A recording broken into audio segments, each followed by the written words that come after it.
उत्तर प्रदेश की राजधानी लखनऊ में सोमवार को अनेकों स्थानों पर वृक्षारोपण कार्यक्रम का आयोजन किया गया। मुख्य रूप से टीले वाली मस्जिद के इमाम मोतवल्ली व सज्जादा मौलाना फजलुर मन्नान रहमानी के नेतृत्व में मस्जिद के परिसर के अहाते में अनेकों वृक्ष लगाकर वृक्षारोपण किया गया। गौरतलब है कि मौलाना साहब के आमंत्रण पर print media working journalist association के अध्यक्ष व राज्य मान्यता प्राप्त छायाकार श्री अब्दुल अजीज सिद्दीकी भी अपनी टीम के साथ उपस्थित रहे। उनके साथ मौजूद रहे मान्यता प्राप्त पत्रकार श्री अब्दुल वहीद जी, RSS टाइम्स के मुख्य संपादक Shri Syed Ghulam Hussain, police monitor magazine के bureau Shri Parvez Akhtar, country of India के प्रदेश प्रमुख श्री जमील मलिक गुड्डू भाई इत्यादि लोग मौजूद रहे। मौलाना साहब ने मीडिया से मुखातिब होते हुए कहा कि वृक्षारोपण आज की महत्वपूर्ण आवश्यकता है। यदि हमारे देश में प्रत्येक लोग मात्र एक वृक्ष प्रत्येक वर्ष लगाए तो 140 करोड़ वृक्षों का आरोपण हो जाएगा। उन्होंने कहा, हमारे प्रदेश के मुख्यमंत्री श्री योगी आदित्यनाथ जी व देश के प्रधानमंत्री श्री नरेंद्र मोदी जी ने देशवासियों को वृक्षारोपण की अपील की ताकि भारत ऑक्सीजन युक्त व हरा भरा राष्ट्र बन जाए। छायाकार अब्दुल अजीज सिद्दीकी जी का जन्मदिन भी था तो उन्हें शुभकामनाएं भी दिया गया। आइए देखते हैं कि क्या कहा टीले वाली मस्जिद के इमाम जनाब फजलुल मन्नान रहमानी ने।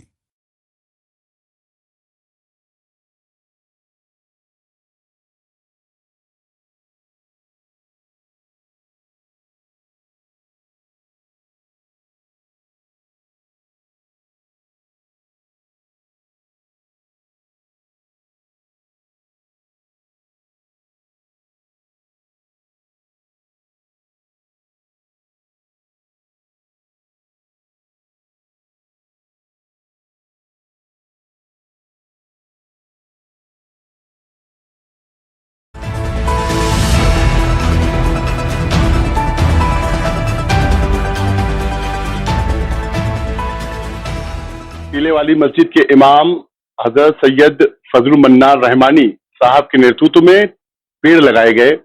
5 पेड़ हाथे में लगाए गए, दीगर पेड़ों को जो है दूसरे हाथे में लगाए गए। ऐसे जो है आज पूरा दिन पेड़ लगाने का कार्यक्रम चलता रहा टीले वाली मस्जिद के तरफ में। और क्योंकि आज कुछ पत्रकारों ने अपने संगठन के अध्यक्ष के जन्मदिन के संपूर्ण राजधानी में आज जो है पूरा वृक्षारोपण की नजर आया। आइए हमारे बीच फजलुल मन्नान साहब है, इनसे पूछा जाए कैसे देखते हैं ये वृक्षारोपण के पूरे कार्यक्रम को। सर, प्रदेश के मुखिया योगी आदित्यनाथ जी हों या भारत के प्रधानमंत्री मोदी जी हों, सभी से आह्वान कर रहे हैं कि आप लोग एक पेड़ लगाएं। कैसे देखते हैं इस मुहिम को? बिस्मिल्लाहिर्रहमानिर्रहीम। ये जो मुहिम है ये बहुत जबरदस्त मुहिम है। और आप ये देखिए कि पेड़ काटे तो जाते हैं या आंधी तूफान में गिर तो जाते हैं और लग नहीं पाते हैं। तो ये मुहिम उस हिसाब से बहुत जबरदस्त है।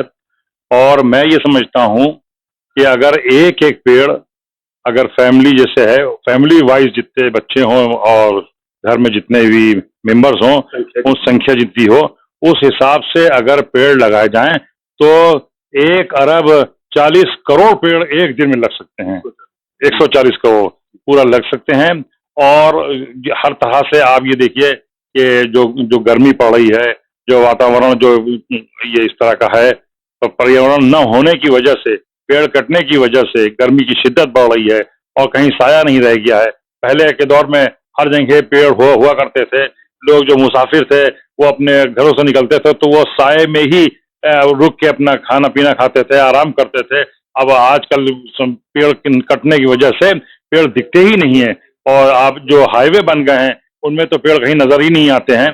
तो और उसकी वजह से बड़े मसाइल पैदा हो रहे हैं। इसलिए ये मुहिम जो हुई है इसमें मैंने शिरकत की है और टीले वाली मस्जिद कैंपस के अंदर यहाँ पे पेड़ लगाए गए हैं। और सिर्फ इसलिए लगाए हैं, वो फलों के पेड़ हैं और चाहे कोई भी पेड़ हो, सायेदार पेड़ हो या फलों के पेड़ हो या कोई भी इस तरह के पेड़ हो, जिसकी वजह से मैं ये समझता हूँ कि साये की वजह से उसकी वजह से ऑक्सीजन भी मिलती है। और आज जो ऑक्सीजन की कमी है वो इसीलिए ऑक्सीजन कमी हो गई है क्योंकि पेड़ कटते चले जा रहे हैं, पेड़ लगा नहीं रहे हैं हम लोग। अब हम लोगों को चाहिए कि हम सब लोग पेड़ लगाएं, अपने घरों के सामने लगाएं, अपने घरों के पार्कों के सामने लगाएं, अपने गार्डन में लगाएं और उसको उसकी वजह से ऑक्सीजन भी आपको मिलेगी और साया भी मिलेगा। तो मेरी ये सारी लोगों से अपील है, सारी पूरे देशवासियों से मेरी ये अपील है, गुजारिश है कि वो पेड़ जरूर लगाएं और उसके पेड़ लगाने के साथ उसकी रक्षा करें, उसकी हिफाजत करें, उस पर पानी दें ताकि वो बड़ा पेड़ हो सके और सायादार दरख्त बन सके और साया दे और फल भी दे। मौलाना साहब, जिस तरह से पेड़ का जो है महत्व अपनी जगह पे है, दवाइयों के भी काम में पेड़ आता है, मसालों के काम में भी पेड़ आता है और लोगों को फल भी देता है। और जो है जब बच्चा पैदा होता है तो जो झूला होता है वो भी लकड़ी का, वो भी पेड़ का ही होता है। और जनाजे में जो है जो बरखा लगता है वो भी जो है, या चिता पे जो सुलाया जाता है वो भी लकड़ी की का ही काम होता है। ऐसे में आप क्योंकि आप इस्लाम धर्म को जो है वो करते हैं, फॉलो करते हैं, रसूल पाक सल्लल्लाहु अलैहि वसल्लम ने एक पेड़ के नीचे जो है आराम फरमाया था और वो पेड़ काफी वर्षों से इंतजार कर रहा था कि यहाँ पे हुजूर आएंगे। कैसे देखते हैं और पेड़ों का महत्व में और इन दवाइयों का, फलों का, इन सबको लेके कैसे? पेड़ लगाना और पेड़ों की हिफाजत करना ये समझिए जरूरी है।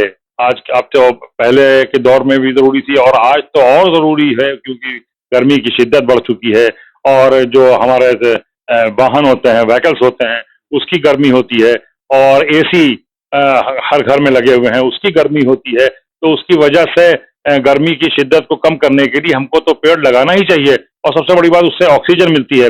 और आपने ये बताया कि इससे फर्नीचर भी बनता है, इससे बहुत से मसाले बनते हैं। और आपको बताऊं जितनी अगर पेड़ लगाएं और सही से जानकारी से लगाएं तो आयुर्वेदिक हो चाहे हकीमी हो, वो सब जड़ी बूटियों ही से तो उसका इलाज होता है और दवाओं से उसी की दवाएं बनती हैं और उसी जड़ी बूटियों का इस्तेमाल लोग करते हैं। पहले के जमाने में कोई दवा थी ना कुछ थी, इन्हीं जड़ी बूटियों से ही इलाज हुआ करता था। तो बस ये है कि मेरा ये कहना है कि आप ज्यादा से ज्यादा पेड़ लगाएं और कम से कम एक पेड़ तो जरूर लगाएं और मुल्क के हित के लिए और मुल्क के रक्षा के लिए, उसकी हिफाजत के लिए, उसकी उन्नति के लिए, उसकी तरक्की के लिए एक पेड़ जरूर लगाएं देश के नाम। सर, टीले वाली मस्जिद के इतराफ में कितने पेड़ लगे और इसके लिए क्या क्या इंतजाम आपने किए? यहाँ पे प्लांटेशन होना था, अभी नहीं हो पाया है, मगर इंशाल्लाह उसको जल्द ही इसका प्लांटेशन होगा। पेड़ लगेंगे, बाकायदा लगेंगे, जो सायेदार होंगे, जो फलदार होंगे, जो हमारे यहाँ पे ज़ायरीन और श्रद्धालु आते हैं वो कम से कम अगर एक फल उनको मिल जाएगा तो वो यहाँ से खुश होके जाएंगे। ये हमारे बीच मौलाना फजल मन्नान साहब थे जो पेड़ों का महत्व जो है बता रहे थे और बता रहे थे कि किस तरह से इस पूरी राजधानी में खासकर टीले वाली मस्जिद ने ये पहल किया कि अपने इतराफ में, टीले वाली मस्जिद के इतराफ में पेड़ों का जो है वृक्षारोपण किया गया और काफी लोगों को इन्होंने बुलाया था ताकि वहां से मैसेज भी दे सके समाज में कि आप लोग भी अपने अहाते में, अपने घरों के सामने जो है, अपने जहां जहां जमीनें आपके पास है वहां पे दरख्त लगाए और भारत को ऑक्सीजन युक्त चैनल के करें। साथ जुड़ने के लिए सब्सक्राइब करें और बेल नोटिफिकेशन दबाना ना भूलें।